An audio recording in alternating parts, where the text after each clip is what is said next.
मथे बंदा भी महाराज जी। छह बंदना की बरसा। सुखसा था बरसा। आत्म दृष्टा जी की 28 हुई थी। 28 का सुखसा था जी महाराज। 28 का बहुत सुखसा बहुत था बरसा को। अनुमोदना करते हैं जी। 28 का सुखसाता गुरुदेव सुखसा प्रसाद गुरुदेव। था। जी बहुत हाँ जी, बहुत अनुमोदना। बरसा पारने का सुखसा था रहा। हाँ जी। बढ़िया आनंद है। पारने की क्या मजाल की गड़बड़ कर दे हैं? है जी। अगर पारने की क्या मजाल गड़बड़ करते हैं। मथे बंधना गुरुदेव। हाँ जी, हाँ जी, मैंने देख डाले क्या हुआ? और सुख साता महाराज जी। हाँ जी। ये तो यही केस था। चौथा। इससे आगे से यहाँ से यहीं से कर। हाँ जी। इधर विषय हमारा वही चल रहा है। इसमें दो क्लासेस नहीं हुई हैं। प्रतिक्रमण महाऔषधम। मन की छोटी बड़ी सभी विकृतियां जो किसी न किसी रूप में पाप की श्रेणी में आती हैं, उनका प्रतिकार एवं निराकरण करने के लिए जैन परंपरा में प्रतिक्रमण एक महाऔषधि है। तन की विकृति जैसे रोग है, वैसे ही काम क्रोध मान माया मद लोभ जो भी आदि अन्य मन की विकृतियां भी मन के रोग हैं। इनकी चिकित्सा भी अति आवश्यक है। तन के रोग अधिक से अधिक एक जन्म जीवन तक की पीड़ा दे सकता है, किंतु मन का रोग तो एक बार प्रारंभ होने पर यदि व्यक्ति असावधान रहा तो हजारों हजार जन्मों तक परेशान करता है। अच्छा, मन मन की विकृतियों को हम जल्दी समझ नहीं पाते। तन की विकृतियां जो है ना, शरीर के साथ है ना, फट से समझ जाते हैं कि ये जो है ना बुखार हो गया है, तो ये ज्वर है, ये इसका पेट ठीक नहीं है, ऐसा ठीक नहीं है। तन के रोग तो बड़ी जल्दी, और उसके लिए हम बड़े शीघ्रता से उस पर एक्शन लेते हैं। जो मन का रोग है, मन के रोग में उसको अच्छा नहीं लगता, या मन से वो जो होता है कि बात को कई बार बार बार करता है कोई व्यक्ति, तो उससे उसके कारण उसके अंदर विकृतियां हो जाती हैं। बार बार आने से कई बार चीज भूलना चाहता है, उस व्यक्ति ने ऐसा कह दिया, चलो मुझे कुछ नहीं लेना देना, पर वो 10 मिनट बाद फिर घूम के आ जाती है। वो फिर घूम के आ जाती है, उसको परेशान करती है। रात को सोते हुए नींद खुल गई, तब ध्यान में आ गया उसने ऐसे कैसे कह दिया मुझे। हाँ, ये उसकी बीमारी है, मन की बीमारी है। और इसको इसको हम जब ये ऐसी बात आती है ना, तो ये उसका ऑब्सेशन हो जाता है। ऑब्सेशन कंपल्सिव डिसऑर्डर, अंदर का सिस्टम हिला हुआ है। ऑब्सेसिव कंपल्सिव डिसऑर्डर, इसको जो हम कहते हैं ओसीडी। इसको ओसीडी की बीमारी होगी। ओसीडी, उसको पता नहीं चलता, उसको ओसीडी की बीमारी। और फिर उसके साथ में उसको क्या होता है कि उसको उसको सबको उसको विचार पूर्वक सही करना पड़ता है। आपको कई एक्शन लेने पड़ते हैं उस सिस्टम के अंदर, तो तब आपके अंदर से वो बीमारी निकलती है। हमको, उस व्यक्ति को पता नहीं चलता कि मेरी ये बीमारी है। जल्दी रूठ जाता है, जल्दी है, खुश नहीं होता। मतलब उसकी जो डाइवर्शन है माइंड की, वो बड़ी डिफरेंट है। तो ये चीज समझने की है। और इसको ठीक कौन करता है? एक होता है कॉग्निटिव, जो है ना, विचार पूर्वक। हाँ, तो कॉग्नेट हाँ, कॉग्निटिव बिहेवियरल थेरेपी। अपने बिहेवियर को बदलने के लिए आप विचार पूर्वक कुछ करते कि मैंने ये नहीं करना। जैसे किसी को कंपल्सन कैसे हो जाता है, बड़ी देर हो गई टीवी नहीं देखा, मोबाइल है, थोड़ी देर बाद मोबाइल हाथ में आ गया, सामने नजर आ गया, उठा के देखने लगे, आधा घंटा पौना घंटा पता नहीं चला, फिर वही चीजें घूमती रहती हैं दिमाग में। ये दोनों बीमारी, ये बीमारी और एक एक्शन है। जो पहली है, उसको हमने जो ऑब्सेशन के कारण है, वो मुझे ध्यान में नहीं बैठने दे। वो चीजें घूम घूम के आती हैं उसने।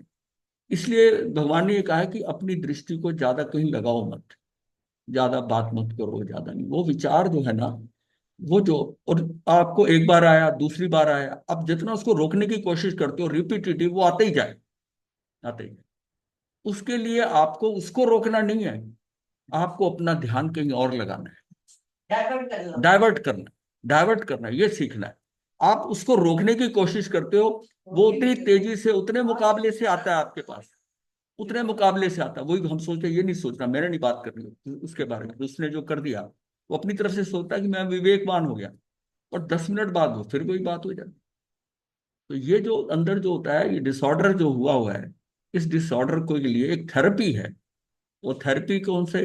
कॉग्निटिव, आपको विचार पूर्वक करना पड़ेगा कि क्या मैं दिन में ऐसे रिपीटेड करता हूँ, एक ही बात को बार बार रिपीट करता हूँ, किसी को कुछ कहता हूँ। ये ओल्ड एज में बड़ी जल्दी लग जाती है, सिस्टम का हमारा कमजोर हो जाता है सारा। तो इसलिए अपने को ना बड़ा करेक्ट करना है विचार पूर्वक कि ये कहीं ऐसा, कई लोग आपको लगता है व्यक्ति गलत है। हाँ, वो गलत नहीं होता व्यक्ति, उसको बीमारी लगी हुई है, ये उसको ये मन की बीमारी है, उसके दिमाग से निकल नहीं रही है वो बीमारी, और निकालनी उसको अपनी को ही पड़ेगी। हाँ, मार्केट में दवाइयां हैं इसकी भी, पर वो टेम्परेरी है, उसका इलाज नहीं, फिर हमेशा दवाइयां लग जाएंगी, उनके साइड इफेक्ट भी हैं। आपको तो अपने को करेक्शन करना, और इसके लिए सबसे ज्यादा हेल्प करता है, आप उनसे दूर होने लग जाओ, मेडिटेशन करने लग जाओ, अपने आप को धर्म में व्यस्त कर दो। इसलिए धर्म जो है ना, ये मेडिटेशन, ये ओल्ड एज में बहुत काम आता है। आपको जो कुछ है ना, आपको ठीक है छोड़ो इसको, अपना उसमें लग गए, तो ये क्या, आपने दृष्टि को बदल दिया, आप स्वाध्याय करने लग गए, उसमें आनंद आने लगा, भूल जाओगे वो। हाँ, वो उधर छूट गया, छूट गया। मतलब इसकी एक एग्जांपल आती है कि एक व्यक्ति की, उसका एक बच्चा था, पत्नी थी, वो समुद्र के किनारे रहता था। तो उसकी पत्नी की ऐसी बीमारी हुई कि पत्नी उसकी खत्म हो गई। अब 8-10 साल का बच्चा, उसको कैसे संभालूंगा, काम कैसे करूंगा, बड़ा परेशान, 3 दिन तक कुछ काम ही नहीं किया, ना भोजन बनाया। वो बच्चे को तो भूख लगनी थी, उसको उसको कभी तो जो घर में पड़ा वो दे दिया कुछ, नहीं तो उसको, अल्टीमेटली उसने सोचा ऐसा कब तक चलेगा। फिर सोचा कि कई काम वो कहती थी कि ये करने, मैंने नहीं किए।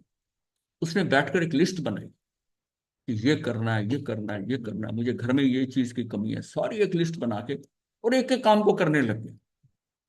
उसको यहां तक किया तो मेरी बोट जो है जिसमें वो जाता था, यात्रियों को लेके जाता, वो रिपेयर होने वाली थी।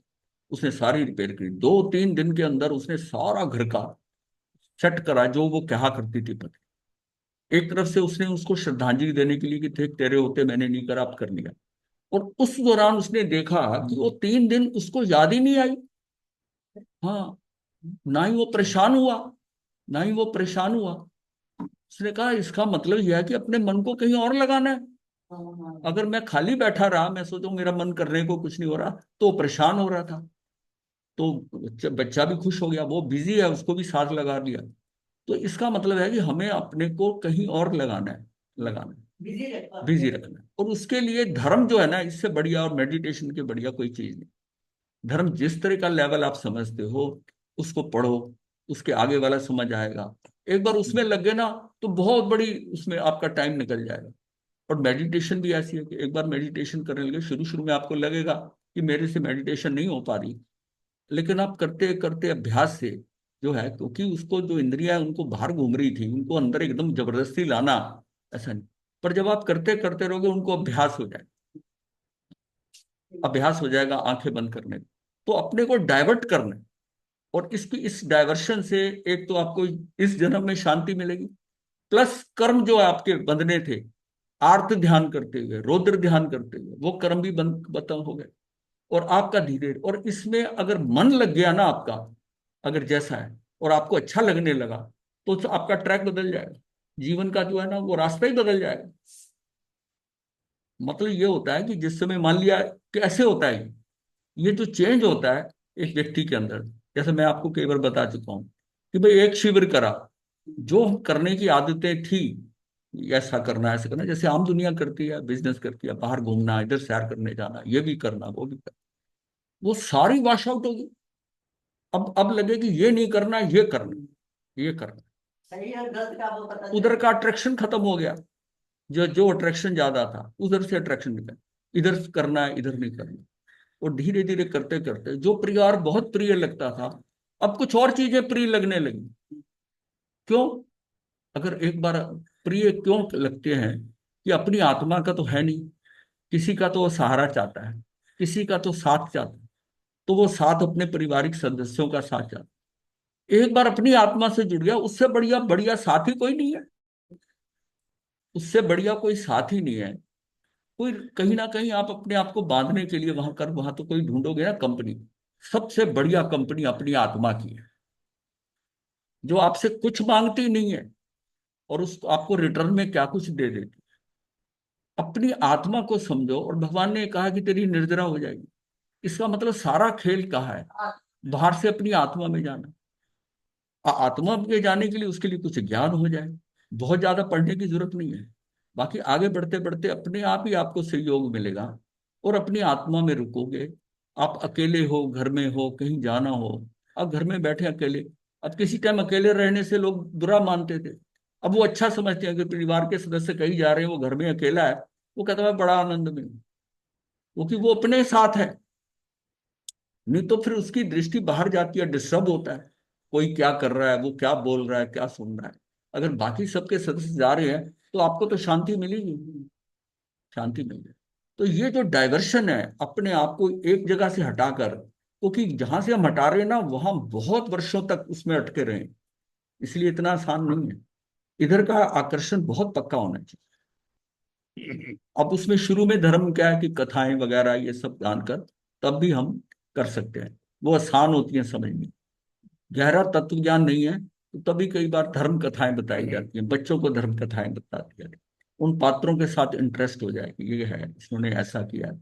और धर्म कथा करते करते फिर उसको तत्व आ जाए, तत्व में भी उनको कर्मों का पता चल जाए, नौ तत्व का पता चल जाए, षड द्रव्य का पता चल जाए। बहुत ज्यादा नहीं भी पता हो तब भी काम चल जाए, पर उसको अपनी आत्मा का संपर्क हो। तो ये क्या है कि ये जो व्यक्ति एक बार, किंतु मन का रोग तो एक बार प्रारंभ होने पर यदि व्यक्ति असावधान रहा तो हजारों हजारों जन्म तक परेशान कर सकते। हमारी विचारधाराएं बदल जाती हैं, दूसरे के प्रति जितना उनकी जो ग्रंथियां बन जाएंगी, गांठें बन जाएंगी, ये गलत कर रहा है, ऐसे ही कर रहा है, वो हमें परेशान करेंगी आगे जाके। तुझे क्या लेने देना, जितना मर्जी कह दो। अकेलापन जो है ना, हम अकेले हैं, अकेले रहें, अकेले रहें, उनके बीच में रहे चाहे, लेकिन अपने आप को अकेला रखे कि मेरा सहारा जो है मेरी आत्मा है।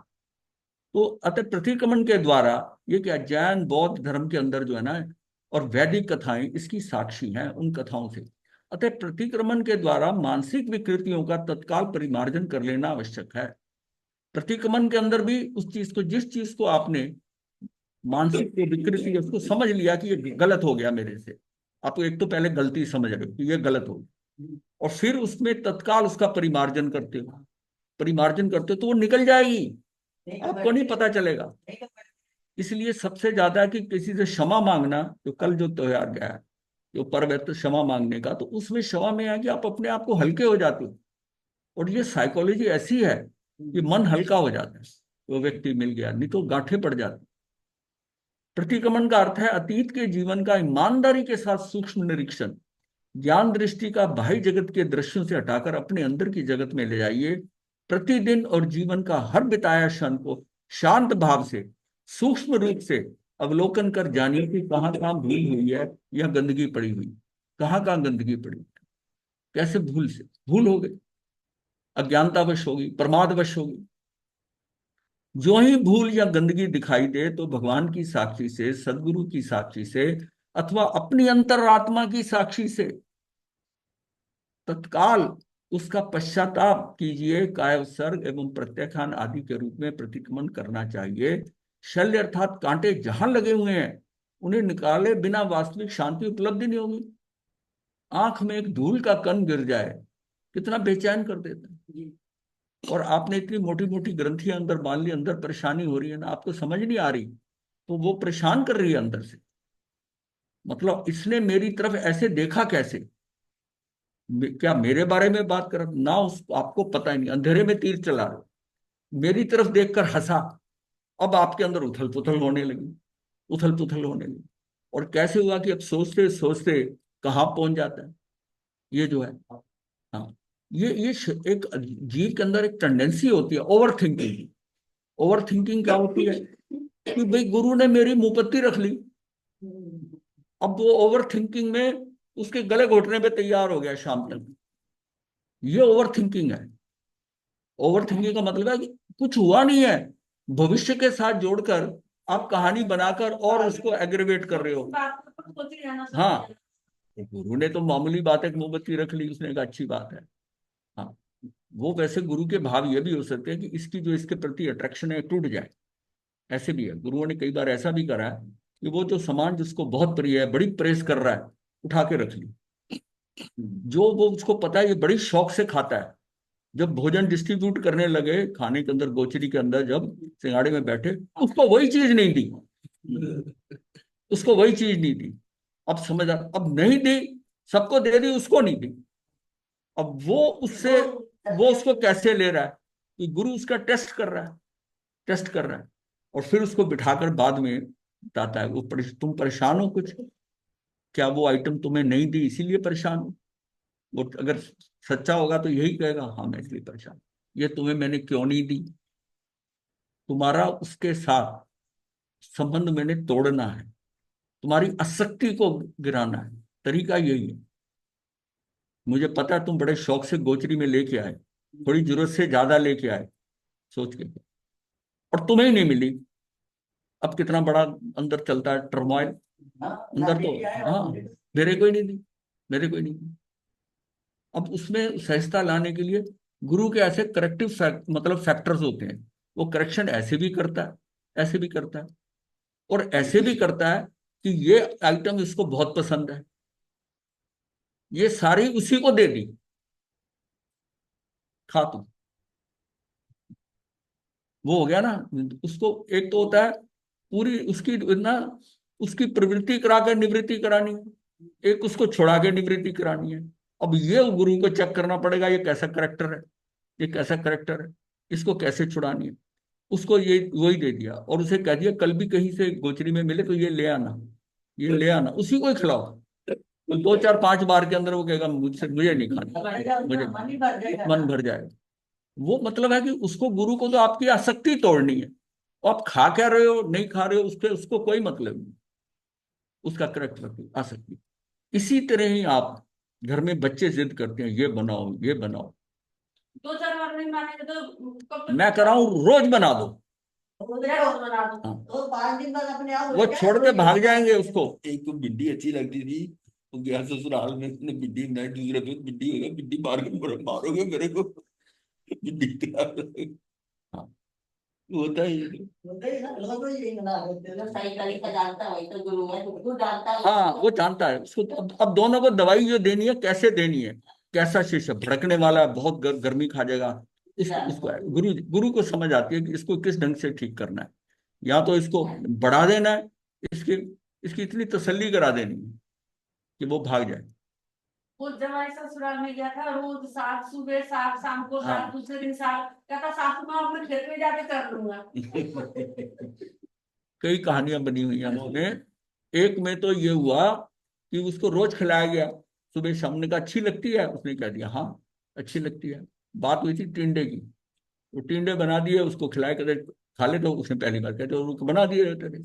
इतने में कुछ 4 5 दिन बाद कोई आए वहां पर, तो उन्होंने पूछा बेटे कहाँ के हो, दामाद से पूछा, बोला हम फलाने शहर के। कितने भाई? उसने कहा अभी तक तो 4 हैं, लेकिन अब पर लग रहा है कि 3 रह जाएंगे, एक को तो इन्होंने टिंडे खिला खिला के मार देना है। उसने ऐसे ढंग से कहा। तो ये सारी चीजें जो है ना, ये जीव है, और ये चीज हम खुद भी कर सकते हैं। कोई चीज की हमें अट्रैक्शन हो, तो वो देखिए अट्रैक्शन कितना खत्म होता है। कोई जीव हमें अच्छा लग रहा है, कोई मित्र है, उससे बड़ी दोस्ती, अब लगातार जाओगे ना उसके घर 5 10 बार, वो आकर्षण खत्म हो जाए। आकर्षण, इज्जत वाली बात बाद में आए, जब वो जाता है ना, वो इज्जत इज्जत नहीं सोचता, उसको उसके बिना रहा नहीं जाता। तो दोनों मित्र, लेकिन वो धीरे धीरे क्या है कि ये अपने आप को करेक्शन फैक्टर है कि मैं किसी चीज के अंदर ऑब्सेसिव ना हो जाऊं, यानी कि मेरी आसक्ति इतनी ना बढ़ जाए कि मैं, ये ऑब्सेशन भी एक तरह का पागलपन है, एक तरह का पागलपन है। तो भगवान की साक्षी से, सदगुरु की साक्षी से, अथवा अपनी अंतरात्मा की साक्षी से तत्काल उसका पश्चाताप कीजिए, कायस्वर्ग एवं प्रत्याख्यान आदि के रूप में प्रतिक्रमण करना चाहिए। अर्थात शल्य अर्थात कांटे जहां लगे हुए हैं उन्हें निकाले बिना वास्तविक शांति उपलब्ध होना कठिन है। ये सारे एक्चुअल में कांटे हैं, जहां जहां शक्तियां जहां जहां अटके हुए हैं। धर्म में बहुत एग्जाम्पल दिए हैं, एक वूलन शॉल का आ गया, समान ऐसे है कि भी ये तो मेरी बहुत अच्छी शॉल है, ये तो मैंने लेना, उसमें रखते करते अंत हुआ तो उसमें कीड़ा बन गया। ये जो एग्जाम्पल बताई है कि किसी जड़ में भी अगर आसक्ति है तो उसमें भी पैदा होने का पूरा चांस है कि जहां आसक्ति वही उत्पत्ति का।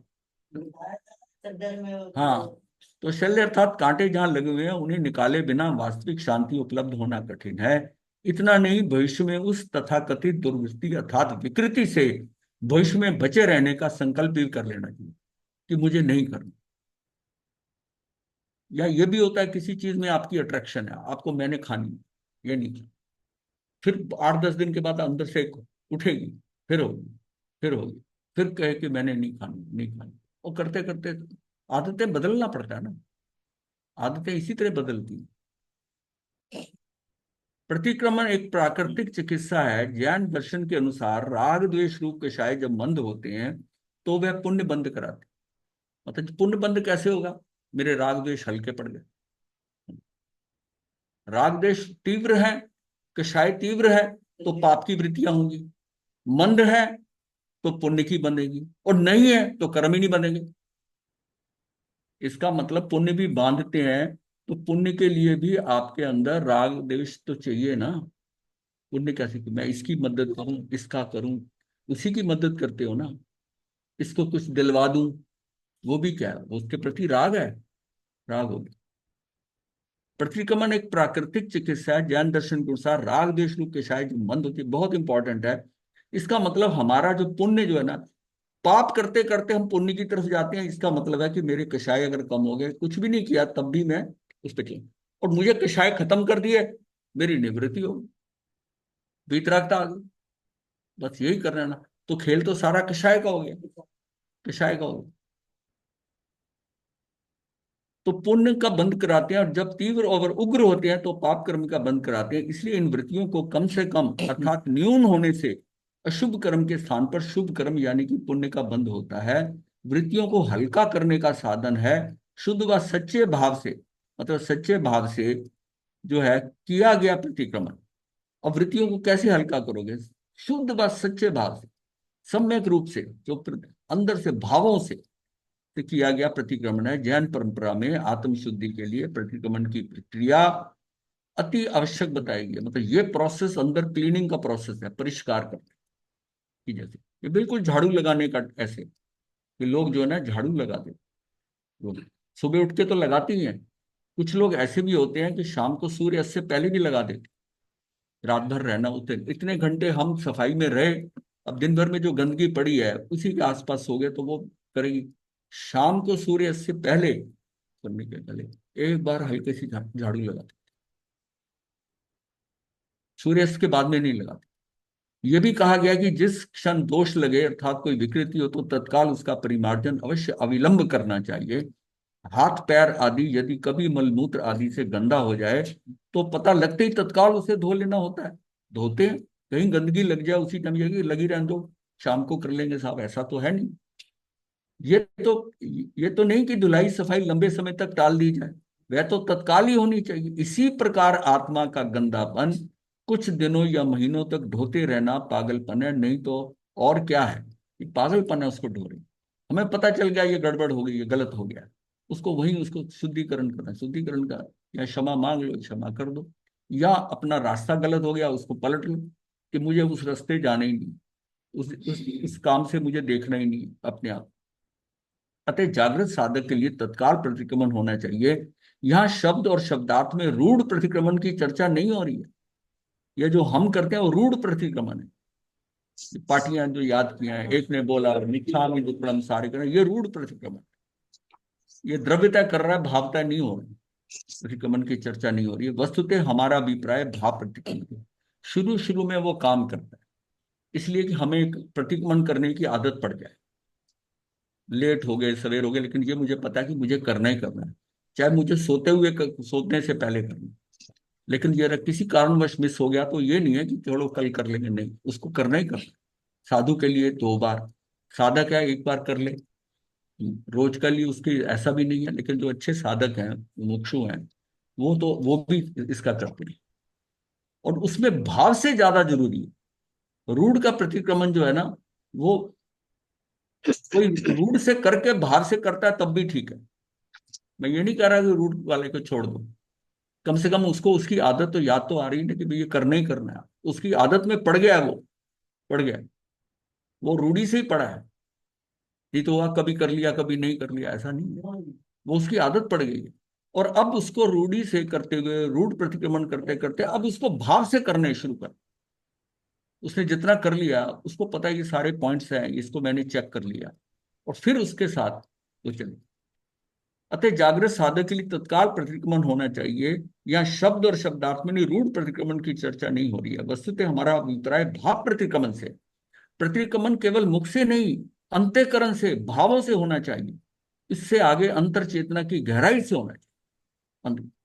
मतलब इतना हो, वो जो घटना घटी है ना, वो आपको शाम तक इसके लिए मतलब करे, चाहे आपने उस समय कर भी लिया हो, उस तत्काल कर लिया हो, फिर भी शाम को करते हुए वो आपको पूरे दिन की जो है ना, वो फिल्म ध्यान में आ जाए कि हाँ मैं उसको उसको गलत बोल दिया था, ऐसी बात हो गई थी, हमने ऐसा कह दिया है। तो उसको उसी टाइम उसको ठीक करना होता परिणय करते हो कहते किसी केवल ज्ञान भी होता है, है। हाँ इसलिए आता है। हाँ परिणय करते कहते केवल ज्ञान। हाँ, हो जाता है। अब जिन लोगों ने ऐसा है, हाँ मतलब उसके, हाँ भावों में उत्कृष्ट बहुत केस ऐसे। अब दुर्गा वंश का देख लो कि कैसे कि भूल हुई है तो उसके ऊपर चिंतन करके और दोष अपना लेकर करते करते हो गए। तो ठीक है, ये सारी चीजें जो है ना, ये आत्मा की बड़ी गहराई से होती है, भावों से। हाँ इसको डांट दिए, हाँ मैंने इसको डांट दिया, प्लीज ऐसे बोलो। हाँ। पाप का प्रक्षालन जो है प्रायश्चित है। बनते प्रायश्चित करने से जीव को क्या प्राप्त होता है? तो प्रायश्चित करने से जीव पाप कर्म की विशुद्धि करता है और निरतिचार अर्थात अतिचार रहित हो जाता है। जो अतिचार हुए हैं उसके, तो हमने जाना था अतिक्रम, व्यतिक्रम, अतिचार, अनाचार। अतिचार तक वो कंट्रोलेबल लिमिट में होते हैं, लेकिन एक बार अनाचार हो जाए तो ये तो दंडनीय है, वो तो आपको दंड लेना होगा। तो ये तीसरी स्टेज तक अतिक्रम जो है, ये अंदर से भावों से होता है तो हो जाता है अतिक्रम। उसी समय आप लौट सकते हो, नहीं मुझे नहीं ऐसा सोचना, मुझे नहीं करना, मुझे नहीं ऐसा करना। हाँ, अतिक्रम व्यतिक्रम तक भी हो जाता है, व्यतिक्रम तक भी रुक जाए। लेकिन जैसे वहां बहुत कंडीशन खराब हो जाती है, अतिचार जहां हो जाता है, वहां बहुत संभलना मुश्किल हो जाता है। और उससे और अनाचार में पता नहीं कब अनाचार में चला जाए अतिचार उसका। सम्यक प्रकार से प्राश्चित करने वाला मार्ग सम्यक तथा मार्ग फल यानी कि ज्ञान को निर्मल करता है, तथा आचार एवं आचार फल यानी कि मुक्ति की आराधना करता है। यह हमारा पूरा प्रतिक्रमण जो है, इतनी अच्छी साइंस है, ये अंदर का सिस्टम है सारा। प्रतिक्रमण से मेरे अंदर जो गलत विचार आ गए या कुछ आ गए, उसके अंदर कॉन्शियस सब कॉन्शियस माइंड के अंदर है। कई बार वो विचार जो होते हैं ना, जिसमें तो वो कॉन्शियस है, चेतना में है, तो कुछ ट्रबल नहीं होती।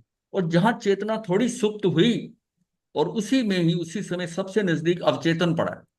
अवचेतन वो है कि जिन चीजों को हमने बार बार सोचा है, बार बार करा है, वो अवचेतन में पड़े। और जिसको आपने अभ्यास नहीं किया ज्यादा, बस बात हुई, वो जो है वो अचेतन में चले जाते, अनकॉन्शियस स्टेट में चले, वो पता नहीं कब आके निकले, कहीं नहीं। तो हमने, हाँ आते हैं अचेतन में। अचेतन में तो वो भी पड़े हैं जो इस जन्म के नहीं, पिछले जन्म के हैं, पिछले जन्मों के भी हो सकते हैं। उसके अंदर वो विचारधारा पड़ी हुई है सारी, वो कब निकल के आ जाए पता ही नहीं। कुछ रुकेगा नहीं, चेतना तो शुद्ध ही है। ये खेल है सारा। चेतन मन जो है ना, वो बुद्धि से विवेक पूर्ण, उसको पता है ये गलत है, ये सही है, तो फटकने नहीं देता उसको, मैंने नहीं करना, ये हमारे संस्कार है, वो पक्के हैं। लेकिन जो सबकॉन्शियस है, सबकॉन्शियस समझो जरा, सबकॉन्शियस क्या है? कि जैसे बचपन में साइकिल चलाना चलाना सीखा, टाइपराइटर मशीन के ऊपर 2-4 महीने लगाए थे, उंगलियां चलाई थी, और उसके ऊपर वो है, और फिर उसके बाद कभी कुछ किया ही नहीं। पर वो जो अभ्यास है ना, वो उसका वहां पड़ गया। जब तक ड्राइविंग आप चेतन मन से कर रहे हो, आप चाहोगे कोई आपसे बोले नहीं, कोई आपको डिस्टर्ब ना करे, और आप बड़ी कॉशियस होकर ड्राइविंग कर रहे हो। अब ड्राइविंग करते करते बहुत साल हो गया, अब ड्राइविंग का जो सिस्टम है ना, उसके जो है सबकॉन्शियस में आ गया, रिपीटेटिव करके। अब वो बातें भी कर रहा है, ये कर रहा है, और दूसरे जिसको नहीं समझ होगा वो डरेगा, बट वो सब सब कुछ कर रहा है, उसका उसका सबकॉन्शियस से काम कर रहा है, कर रहा है। अब क्योंकि अभ्यस्त हो गया, अभ्यस्त हो गया, आप अभ्यस्त हो गए। आपने नमुथुरुम का पाठ याद किया, जब शुरू में याद करा कितनी तकलीफ हो रही थी, इस पढ़ा, फिर अक्षर एक भूल गए, फिर उसको लाइन को रिपीट करा, फिर करा, करते करते अब नमुथुम आपको, अब जब आ गया, अब आप बताते हो, अब आपका वो ऑटोमेटिकली शब्द से शब्द कनेक्टेड है। वो अभ्यास करने से ब्रेन के न्यूरॉन्स हैं, जब आपका एक बार अंदर सिग्नल गया कि नमुथुम करना है, और नमुथुम बोलते ही आपके, आप कुछ भी चाहे ध्यान नमुथुम नहीं हो, टक टक टक टक टक टक सारे ही निकलेंगे शब्द, सीक्वेंस बनी हुई है। और कहीं आपका बीच में सीक्वेंस करते करते कोई आ गया व्यक्ति, ध्यान उधर घटा और वो लड़ी टूटी, श्रृंखला टूटी, तो आपको एग्जैक्टली वहां से पकड़ना मुश्किल हो जाएगा। नहीं, सब ये टेंडेंसी है ना, वो निकल गया हाथ से, उसका जो लिंक था ना, वो जो न्यूरॉन ब्रेन में था वो टूट गया। तो आपको फिर आगे से कहीं जो बहुत फ्रीक्वेंट, उसको पकड़ के फिर वापस वहां से आना। ये इंडिविजुअल की बात नहीं है, ये बहुतों की बात है, सबकी बात है। ध्यान भटक गया, ध्यान भटक गया, अटक गया। तो अपने को समझना है कि एक अंदर का एक सिस्टम अलग चल रहा है, हमारे अंदर सिस्टम चल रहा है। एक बार चीज आ जाती है तो चक्रवात बन जाती है, वो घूमे जा रही है। अब वो जो जो बात किसी ने हमें कह दी है, वो बार बार क्यों याद आ रही है? क्योंकि वो हमारे सिस्टम के अंदर चक्रवात में आ गई है। वो घूम घूम के आई, घूम घूम के आई। किसी के तो 1 मिनट में वापस आती है, वो भूलता ही नहीं है। कई का सर्कल बड़ा है, तो आया 5-10 मिनट बाद फिर वही बात चली गई। अपने आप को समझाता कि नहीं, मैंने सोचना ही नहीं, उसने जो कर दिया ठीक कर दिया, और फिर घूम के आया। तो इसका मतलब अंदर ये सारा सिस्टम चक्रवात का है, चक्राकार है सारी। उस चक्कर में फंस गए हम, वो बात ही नहीं दिमाग से निकल रही। और कई बार इतनी पक्की हो जाती है कि वो अंत समय तक नहीं छोड़ता, कि उसका वो उसके अंत समय आ गया और वो दूसरा व्यक्ति ने सोचा चलो हम कर ले, जरा इसको घुसने मत दो कमरे के अंदर में, इसको मैं इसकी शक्ल नहीं देखना चाहता। अब जिस इस वृत्ति को लेके जाएगा, तो ये गांठ कितनी पक्की बांधी हुई है उस जीव के साथ, उस आत्मा के साथ। सहज सहज होना है। तो अगर अपने ही बेटों से लड़ाई होने के बाद बाप बोलता मेरी अर्थी को हाथ मत लगाने हाँ, दो। ये जो बातें हैं ना, ये बहुत भारी पड़ जाती है। भूल का होना अज्ञान और प्रमाद है, किंतु यह मनुष्य मात्र के लिए स्वाभाविक है। भूल को समझ लेना, स्वीकार लेना ज्ञान और विवेक है। यह मनुष्य का गुण है। अगर सही माना जाए तो मनुष्य का गुण है। भूल को दोबारा ना होने देने का संकल्प करना, यह मनुष्य की अप्रमत्त अंतर चेतना है। मानव को महामानव बनाने वाला सद्गुण है कि ये बात आ जाए अंदर कि भूल को मैंने दोबारा नहीं होने देना, ये संकल्प, ये बात मैं दोबारा नहीं होने दूंगा, संकल्प करना। और ये मनुष्य को अप्रमत्त अंतर, उसकी अप्रमत्त चेतना है। एक बार हो गया ना, आप उसको उसको कर, मानव के महामानव बनाने वाली सद्गुण है। ये अंदर अगर डेवलप हो जाए ना कि भाई मुझे नहीं करना, ये क्या होता है, ये चीजें ना, जो बचपन में छोटी एज में जो संस्कार पड़ते हैं ना, उसके कारण पड़ते हैं। ये गलत काम है, ये तो मैं तो यहाँ जाऊंगा ही। अब वो संस्कारों का ढीलापन क्या देखना है? मित्रों से दोस्ती होगी, सब होगी, वो वेज और नॉन वेज उस रेस्टोरेंट में जा रहे हैं, या वो कह रहे हैं ठीक है तूने नहीं करना, हम ड्रिंक करते हैं तेरे सामने कर, जिसने उतनी रिलैक्सेशन दे दी उसको। और कई जैसे होते हैं कि मैं तो इस जगह जाऊंगी, आपको जाना जाओ, मैं आपके साथ नहीं जा रहा। ये उसकी संस्कारों का पक्कापन है, क्योंकि उसे पता है, बड़ों ने कहा हुआ है कि तूने जाना ही नहीं है। ये वही राजा वाली बात है ना, कि आम के पेड़ के नीचे भी लेटने से क्या हो जाएगा, वो लेकिन हो गया जो होना था। तो उसको आगे का सिस्टम नहीं पता, सीक्वेंस में क्या पड़ा है। तो हल्की सी ढील जो है ना, वो उतनी ढील ले जाएगी। तो भूल को पाप अपराध कहा जाता है। चोट, शल्य या वर्ण, ये जख्म जो है कहा जाता है, ये भूल का सुधार है, प्रायश्चित है, निश्चल्यता, मानसिक चिकित्सा कहा जाता है। प्रस्तुत प्रश्न में पूछा गया कि प्रायश्चित करने से क्या फल होता है। तो इस पर 4 बातें कही गई है। प्रायश्चित से पाप की विशुद्धि होती है, ये पूरी धुलाई है। गंदगी हुई थी, आपने धो दी, साफ कर दी, और अंत्यकरण से सही मन से करी है तो साफ हो जाएगा, साफ हो जाएगा। बड़ी बड़ी भूलें साफ हुई, लोगों की भूलें जो है वो। प्रायश्चित से व्रतों या प्रतिज्ञाओं के छिद्र, दोषों के गलियारे बंद हो जाते हैं, आत्मा अतिचार रहित होता है। अब एक वर्णन आता है ना, ये चेटक राजा के ही दोनों दामाद थे, उनका आपस में युद्ध हुआ एक दासी को लेकर, दोनों का युद्ध हुआ। तो वो दासी उठा के ले गया, दासी बहुत सुंदर थी। अब उस राजा ने कहा शायद दासी को ही लेके गया है। हाँ, हाँ, चंद्र प्रद्योत जो है ना, वैसे भी वो लड़ाका था थोड़ा, तो उसने ले गया। अब आदमी सोचे दासी ले गया, मुझे क्या करना? बोला नहीं, ये तो हमारे राज्य की बात है। राज्य की स्त्री गई है, युद्ध कर लिया, युद्ध में चंद्र प्रदोत को बंदी बना लिया, और बंदी बना के रखा। उधर से पीयूषण पर्व आ गया, और पूछने में संवत्सरी का दिन आया, तो मन में भाव आया कि तू इससे भी क्यों मन में रखता है, प्यार रखता है? हाँ, है तो तेरा तेरा साडू भाई है, तो क्यों रखता है? लेकिन उसको जाके उससे क्षमा मांगू। वो इसको कैद किया हुआ था, सांकले बांधी हुई थी। उसके पास जाकर जाकर उसको कहा कि भाई मैं क्षमा में मांगता हूँ, क्षमा याचना करेगा। और वो हंसने लगा, वाह ये कैसी क्षमा याचना है? जिसको बेड़ियों में बांधा हुआ, हथकड़ियां लगाई हुई है, हथकड़ियां लगा के और फिर उससे क्षमा मांग रहा है, ये कौन सी क्षमा है? बात एकदम दिमाग में आई कि वाकई ठीक बात है। क्षमा काहे की हुई जब बेड़ियों में से बांधा हुआ? क्षमा किस बात की हो रही है? ये ढकोसला हो रहा है। उसने उसके का बंधन खोल दिया, उसके बंधन खोल दिया। अब देखो क्या स्टेज हुई, उसके साथ इतनी दुश्मनी थी, ये सोचकर बंदी बनाया था।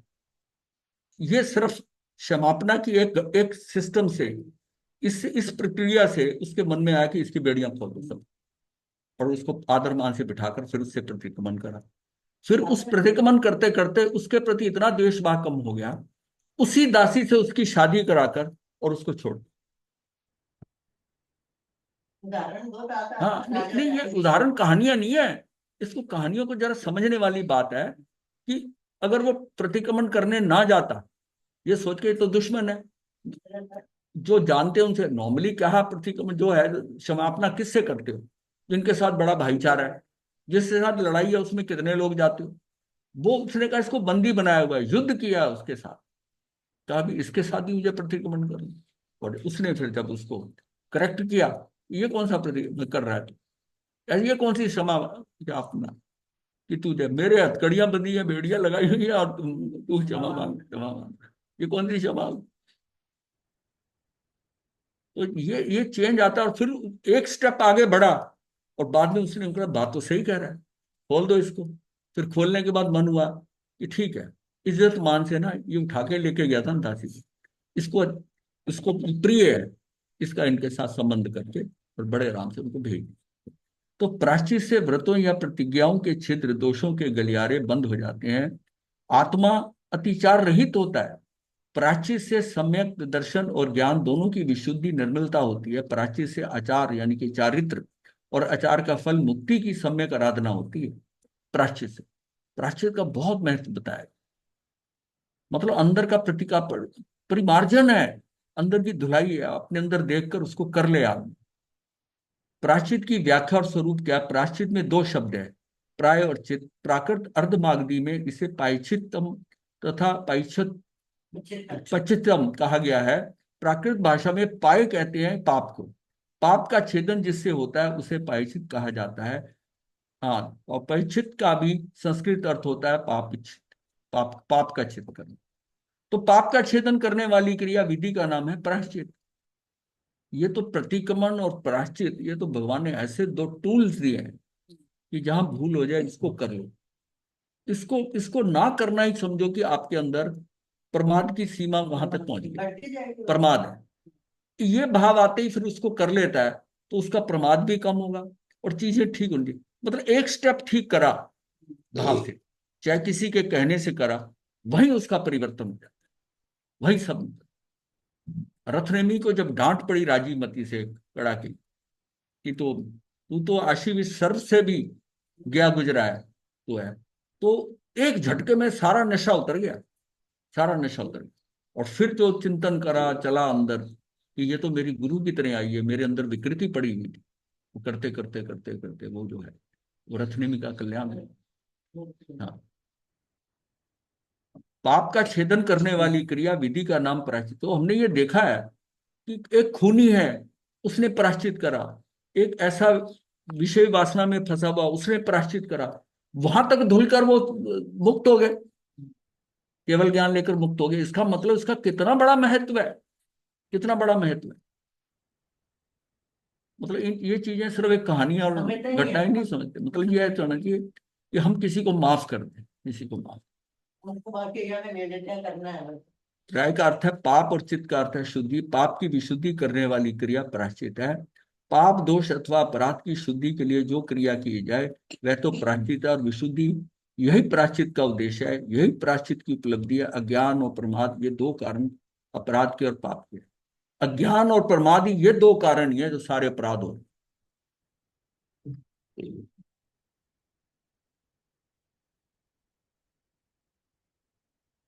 पाप करने वाला आत्मा या तो अज्ञान से ग्रस्त होता है, भले बुरे की हित अहित की पहचान से रहित होता है, विवेकहीन होता है, या भले बुरे का ज्ञान होते हुए भी प्रमाद मोह राग या द्वेष के वश स्वार्थ या लापरवाही के कारण अपराध करता है, पाप करता है। ये सारा खेल जो है ना राग और द्वेष के कारण, जिससे राग है तब भी पाप हो जाएगा, द्वेष है तो तब भी हो जाएगा।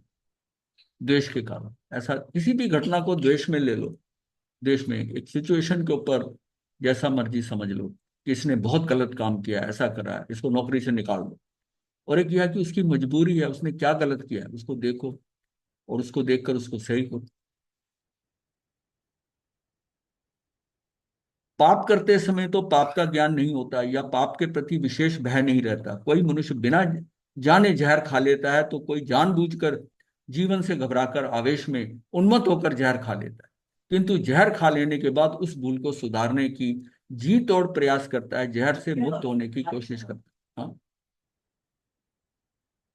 इसी प्रकार पाप होने पर जब पाप का बोध होता है तब मन में पाप के प्रति, अपने दुष्चर्म के प्रति गलानी होती है।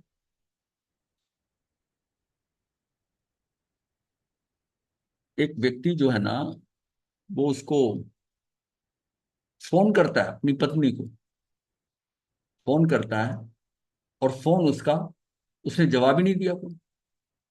फिर उसने आधे पौने घंटे बाद फिर फोन किया, तब उसने फोन उठा लिया, उसने करा। उसने कहा पहली बार क्यों नहीं उठाया फोन, मैंने पहले भी तुम्हें दी था, फोन किया था। तो उसने कहा मेरे पास तो आया ही नहीं फोन, मेरे पास तो आया ही नहीं, फोन आया ही नहीं। बड़ा हैरान हुआ। फिर उससे पूछा मतलब फोन नहीं आया तो अपना नंबर देखा, अपना नंबर देखा तो मेरा, मैंने उस टाइम जब डायल किया था तो कोई अंक गलत कर दिया क्या तो इसको नहीं मिला। ये जो कह रही है कि मैंने फोन रिसीव ही नहीं किया, तो ऐसा तो नहीं कि गलत बोलेगी। उसको चेक करा, चेक करा तो लगा कि हाँ मैंने नंबर गलत डायल किया। फिर वहां फोन किया उसको, जिसका गलत नंबर डायल किया था उसको फोन करा और फोन करके कहा कि मेरे से बड़ी भूल हुई, मैंने आपको डिस्टर्ब किया। मेरा फोन पे कि आपको घंटी गई होगी सुनने में, पर उठा किसी घंटी बजी काफी देर तक। तो उसने जो कहा, कहा तुम्हारा गलती नहीं हुई, ये तो तुम्हारे से भूल हो गई है। मैं उस समय एक पहाड़ी के ऊपर खड़ा हुआ, सुसाइड के लिए मैं तैयार खड़ा था कि मैंने अपना जीवन अंत कर दिया। और उसी समय मैंने कहा अगर भगवान को, मुझे कुछ, ईश्वर को मुझे कुछ सिग्नल देना है जीवन जीवन जीने के लिए तो अभी सिग्नल दे दे, वरना अंत। और उसी समय तुम्हारे फोन की घंटी बज, घंटी बज गई, तुम्हारे फोन की घंटी बज गई। मैंने कहा ऊपर वाले का सिग्नल आ गया। इसमें कैच यही है, कई चीजें जो होती हैं ना वो कैसे होती हैं, इसका आप नहीं हिसाब लगा सकते कि ये व्यवस्था में कहाँ पड़ा हुआ है। हाँ, व्यवस्था में कहाँ पड़ा हुआ है, वो नंबर ही नहीं सही मिलेगा, नंबर जिसके पास चला गया उसका कार्य हो गया। इतनी व्यवस्था में ये चीज सारी पड़ी हुई है, कैसे होती है। इसका मतलब ये सारी को जान के कितना आदमी आनंदित होता है, कहाँ खेल खेल क्या पड़ा है, हम क्या कर रहे हैं और हो क्या रहा है, हो क्या रहा है। इसी प्रकार पाप होने पर जब पाप का बोध होता है तब मन में पाप के प्रति, अपने दुष्चरण के प्रति गलानी होती है, पश्चाताप होता है और फिर उसी शुद्धि करने के लिए संकल्प भी उठता है। अब जब परमात्मा थोड़ा हटता है ना तो उसको उसको संकल्प उठता है कि नहीं मैं इसका करूंगा ही करूंगा। अच्छा, इसमें क्या होता है, अगर मन हावी है, मन कहेगा तूने क्या किया है, तूने यही तो कहा है ना, इसमें क्या करना बनता है, इसमें तुझे माफी मांगने की क्या जरूरत है? हाँ? कसूर तो उसी का है, शुरुआत तो उसने की थी। अब ये भाव आ जाए, मन खिलाड़ी है। और लेकिन ये एक बार मन में आ जाए कि नहीं, मतलब है अंदर से हट गया तो मुझे करना ही करना है उसके साथ, बात गलती की नहीं है, घटना घट गई है तो मुझे उसको ठीक करना है। मतलब उसमें शुद्धि करने के लिए भी संकल्प उठे वैसे ही कि शुद्धि, मुझे ये शुद्धि करनी है, क्योंकि उसको अगर हो कि जो मैंने इस जीवन में किया है वो मुझे अभी ध्यान में है, और मैं उनको चाहूं तो पूर्णतः या पार्शली, कम, थोड़ा कम, मैं उसको धो सकता हूँ। ये डिपेंड कर सकता है जब किया था किन भावों से करा था, उत्कृष्ट भावों से। अब उसको धो रहा है किस भावों से धो रहा है। अगर तो उससे भी उत्कृष्ट भावों से धो रहा है या उतनी भावों से धो रहा है तो क्लीन हो जाएगी। और अब जो है थोड़ा थोड़ा कर रहा है, ल्यूक हुआ मतलब अनबनेपन से कर रहा है, तो फिर उतना ही होगा ना जितना हो रहा है, फिर तो वो चीज उतनी पड़ी रहेगी। तो ये इस शुद्धिकरण का जो है ना, ये चीज समझ में आ जाए, क्योंकि जगह जगह कहानी में है कि उसने बिना आलोचना किए, मतलब भगवान ने भी बताया कि किसने आलोचना, अभी आलोचना कर लो। जब भगवान महावीर स्वामी के संवत्सरण में चेलना और वो जाते हैं श्रेणिक राजा, उनको देखकर साधु साधुओं ने निदान कर लिया, उनको देखकर। और उनके जाने के बाद भगवान ने कहा कि बहुत लोगों ने निदान कर लिया, निदान कर लिया। तो साधियां थी, उन्होंने चेलना को देख के हमें अगर आगे जाकर रूप ऐसा मिले और ऐसा मिले, और साधुओं ने भी कर लिया कि अगर फिर जीवन मिले तो फिर श्रेणिक राजा जैसा। भगवान ने उनको सबको प्रतिक्रमण कराया, हाँ, निदान के लिए। तो वो उसमें जब कराया गया है, उसमें तो केवल ज्ञानी भगवान वीतरागी थे ना। फिर ये क्यों, अगर अगर इसका नहीं असर होता तो क्यों कराते? या वो ये समझते कि ये धुल नहीं सकता, इन्होंने गलती कर दी, तो वो नहीं कराते। उन्हें कराया, कहकर कराया इन्होंने। नहीं तो इसका मतलब ये बहुत, जैसे गलती करने का प्रोसेस है, गलती से बचने का भी प्रोसेस उतना ही स्ट्रांग है। और इस जन्म में है, ये जन्म अगर निकल जाए, देखिए निकाचित कर्म उसी जन्म में बनता है निकाचित। अगर जिस कर्म को किया है उसकी मृत्यु होने से पहले उसकी आलोचना करके और उसको कर लेता है, वो निकाचित नहीं रहेगा। निकाचित जो है वो बिना प्रतिक्रमण की आलोचना किए वो जो रह गया वो निकाचित बन जाए। अगर वो उसमें बहुत तीव्र भावों से किया है तो वो निकाचित बन जाएगा। मतलब वो निकाचित बने या ना बने ये भी आपके हाथ में है। कितनी तीव्रता से हमने कितने उससे किया, लेकिन उसको, इसका मतलब आपने उसको गलती मान लिया, गलती मान लिया तो उसको धोने का पूरा पश्चात प्रायश्चित किया और मन से कर, अंत समय तक भी कर लिया, तब भी वो निकाचित नहीं रहे। हाँ, तो ये सारा क्या है कि अपने को ये चीज बहुत अच्छी तरह समझनी है।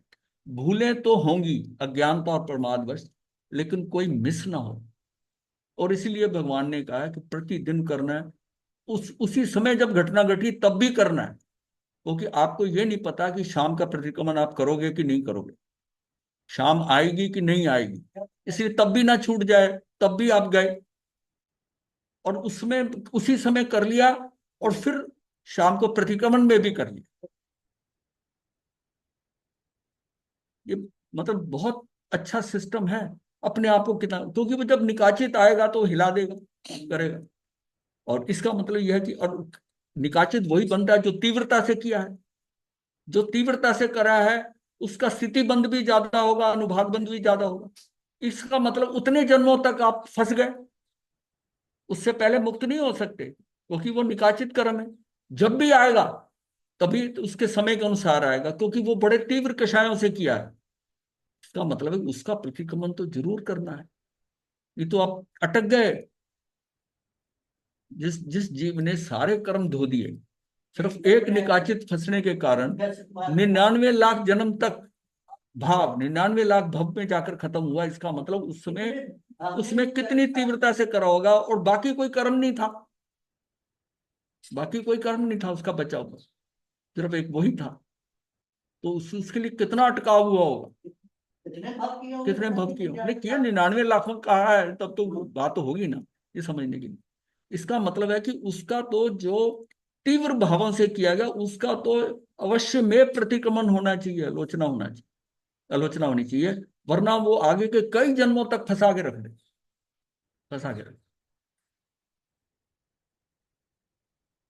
तो इस प्रकार प्रायश्चित की 3 सीढ़ियां बन जाती हैं। पाप का बोध, पाप के प्रति गालानी, भविष्य में वैसा पाप ना करने का निश्चय, किए हुए पाप की शुद्धि का प्रयास।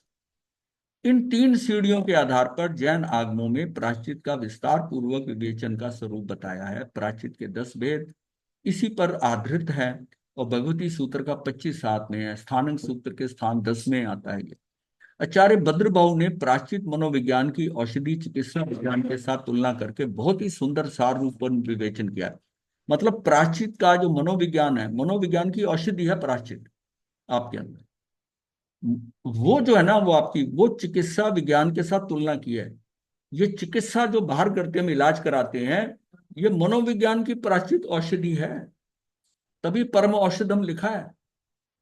ये परम औषधि क्या है? मनोविज्ञान की औषधि है। ज्ञान हाँ, ज्ञान और मनोविज्ञान में कि हमारे मन में जो चीज हमारी अटकी हुई है, ज्ञान जब इस भव से हम आगे जाते हैं तो जो भावधारा, जो मनो के अंदर जो अटकाव है, वो सारे से ना उसकी फॉर्मेशन द्रव्य मन की होगी। उसका द्रव्य मन वैसे ही हो जाए, वो सिस्टम वैसे ही बनेगा द्रव्य मन का। उतनी जल्दी परिकंपित हो जाएगा, भाव उठेगा, वो वैसा गलत काम करेगा। वो सारा पीछे से बन के आया। किसी का कोई वही करेक्ट कर लेता है कि ऐसा नहीं करना, मुझे ऐसा करना, उसके भाव उठ रहे हैं, उसके भाव उठ रहे हैं। तो वो उसका जो उसकी चेतना है वो कितनी शुद्ध होगी। अब उस बच्चे की जिसकी चेतना अति मुक्त कुमार की इतनी शुद्ध थी, इस साधु को देखकर इसे उंगली, उसको किसी ने सिखाया क्या? उसका समय है ऐसा है कि उसको ठीक है उंगली पकड़ के घर ले गया, वहीं से उसका काम हो गया। तो इसका मतलब ये सारी पूर्व की चीजें हैं। पूर्व जितना हमारा साफ शुद्ध होगा, हमारा आगे का भविष्य कितना अच्छा हो जाएगा। इसका मतलब हर जन्म के अंदर अपने आप को जितनी सफाई हो सके वो कर लेनी चाहिए। किसी के साथ गांठ ना बंधे, किसी के साथ नहीं। सारी मन में किसी के प्रति द्वेष हो ही नहीं, क्योंकि जब सब कुछ व्यवस्था में है, जो कुछ गड़बड़ हुई है वो निमित्तों के कारण हुई है। निमित्त निर्दोष है, ये तेरे कर्मों के कारण हुई है। तो फिर दोषी कौन है? कोई नहीं। जिसको तू दोषी समझता है उसको निवृत्त कर दे अपने अंदर से, उसको निवृत्त कर। अपने किसी कोई दोषी नहीं है, इसने मेरे साथ ऐसा करा, इन्होंने मेरे साथ ऐसा करा, ऐसा कुछ नहीं है। ये सब तेरे कारण ही हुआ है। तेरी तेरे अंदर की भूमिका पहले बनी थी, तेरे कारण हुआ। अब तू नया कर्म करके नया फंस रहा है।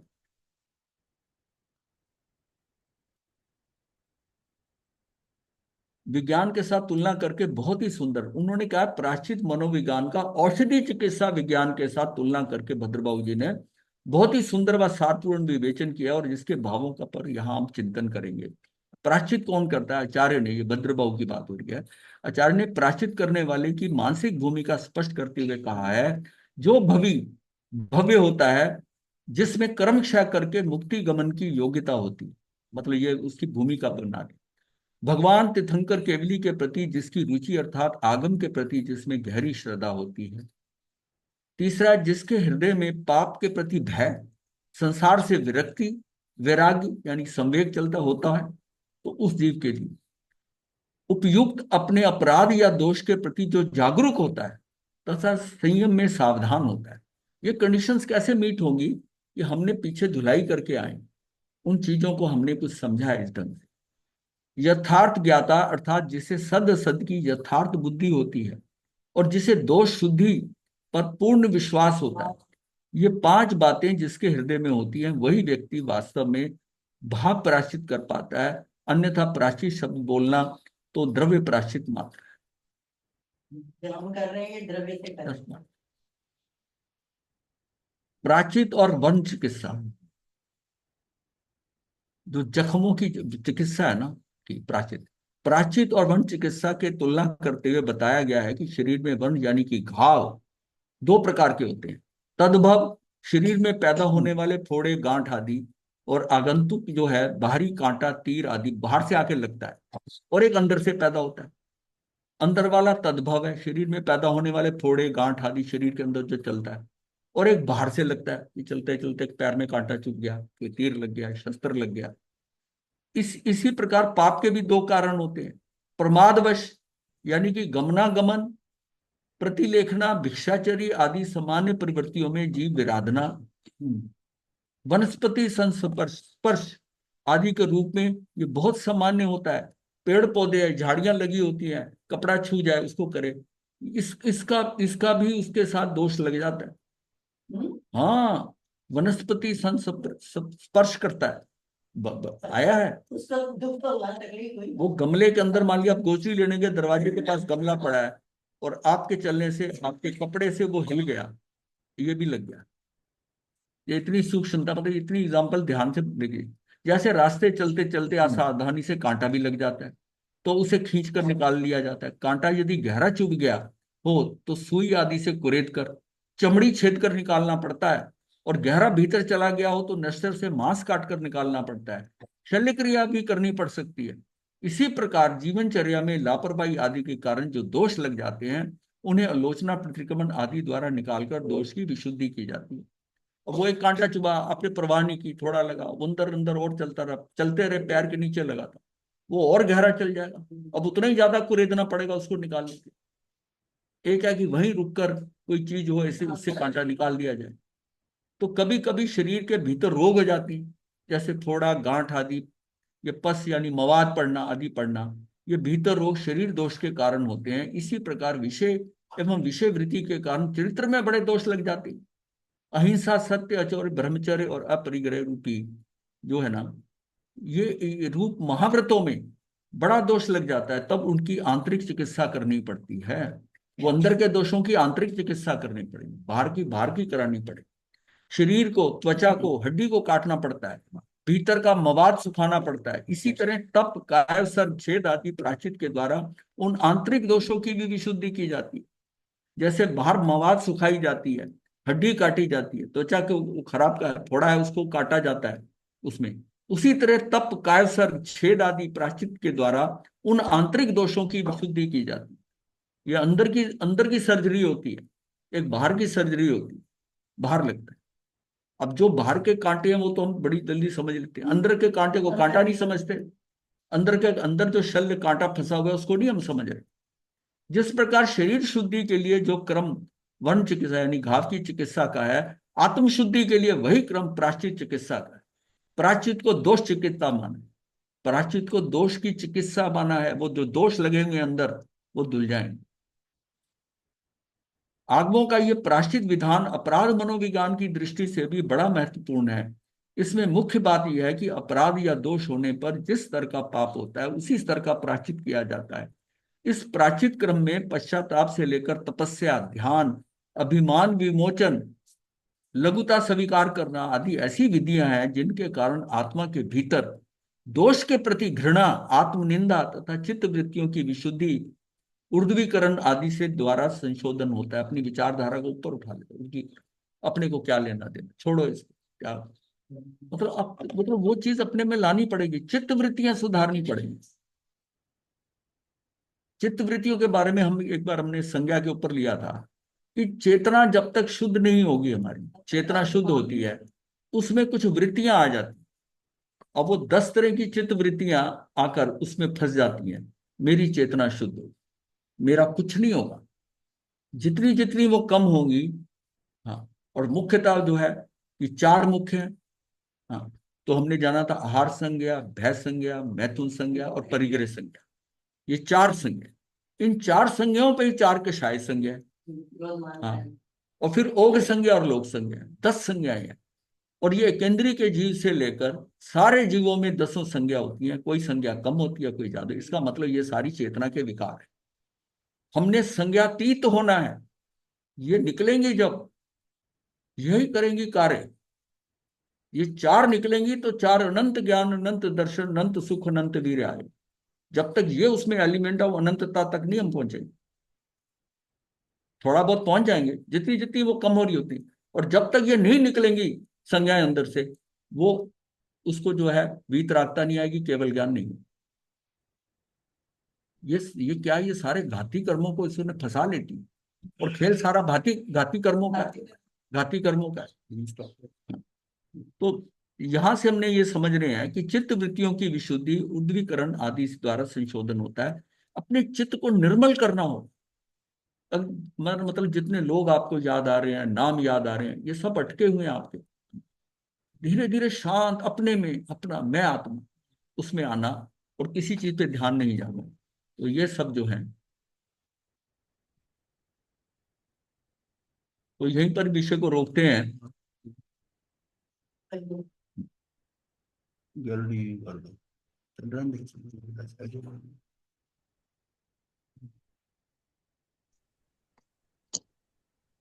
मथे वंदा में महाराज जी। हाँ जी, सुख साता है आपको। हाँ जी, सुख साता है आपको। हाँ जी, मथे बंदा महाराज जी। हाँ जी, हाँ जी, मथे बस बंद महाराज जी एकाशना करा दो। हाँ जी, एकाशना। हाँ जी, धारणा प्रमाण। हाँ जी, संतोष जी, पारना वारना ठीक हो गया? हाँ जी बिल्कुल ठीक हो गया। आपकी कृपा से हो गया दूसरा चेहरा। बिल्कुल ठीक हो गया। मध्य बंद महाराज जी को महाराज जी साता आपको है। साता है। हाँ जी, महाराज जी को साता है। ये महाराज जी को देखा ना। महाराज जी और स्मार्ट हो गए। पारण हो सुख साता है महाराज साहब। हाँ जी, हाँ जी, चलो बहुत बहुत हिम्मत की है उन्होंने, बहुत हिम्मत की है महाराज। हाँ जी। मंगलवार।